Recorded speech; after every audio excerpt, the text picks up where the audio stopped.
So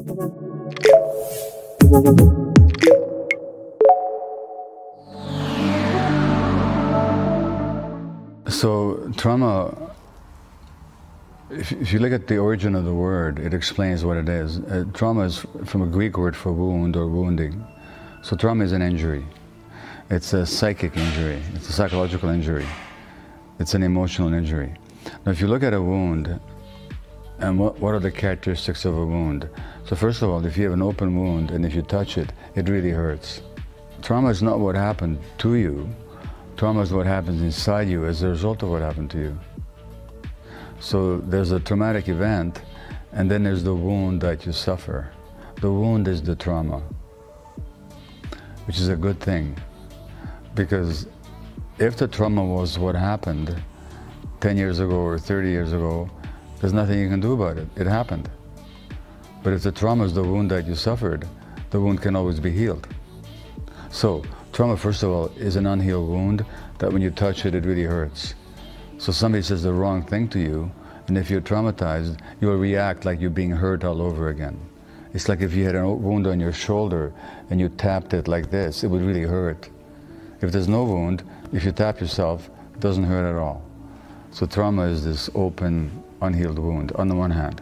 On the other hand, what happens with wounds is you get scar tissue. And the nature of scar tissue is that it's hard, it's rigid, it's not flexible, and it doesn't grow, and it doesn't have nerve endings, so it doesn't feel. So on the one hand, trauma can show up as very sensitive wounds, and in the same person, they can show up as areas but there's no feeling, there's rigidity, no flexibility, and no capacity to grow.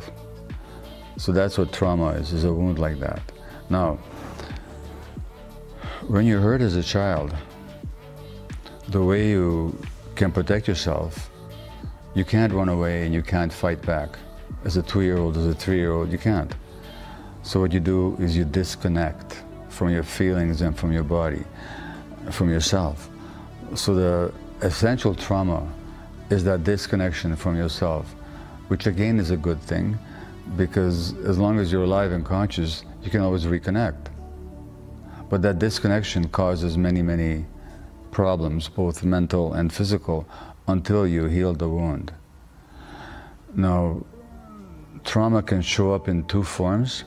One is the big T, we call big T trauma, which is sexual, physical, emotional abuse, a parent dying, a bad divorce, a bad family atmosphere, a parent being mentally ill, a parent being addicted, violence in the family, a parent being jailed, so separation, neglect. These are the big T traumatic events, and they happen to a lot of people. But there's another way you can hurt kids, which is not by doing bad things to them, but by not giving them the good things that they need. So children have an absolute need for unconditional, loving acceptance, being seen, being heard, being accepted for who they are. The parents may completely love their children, but if because of their own trauma, or their own stress, or their own issues, or their own difficulties in the world, if they're not able to give that child that unconditional, loving acceptance, being seen, heard, the child can still be wounded.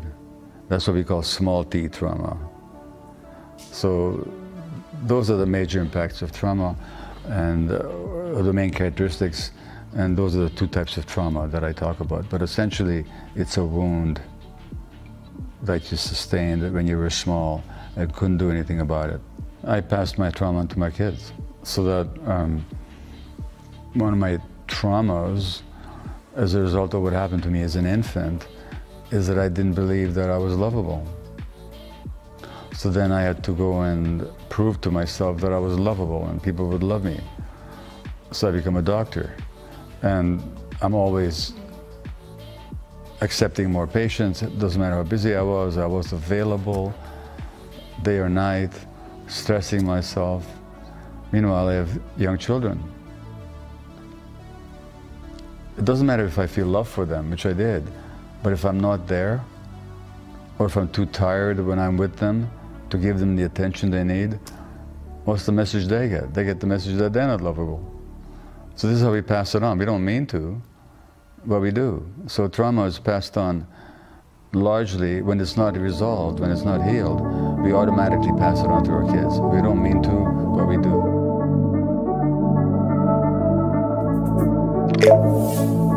do.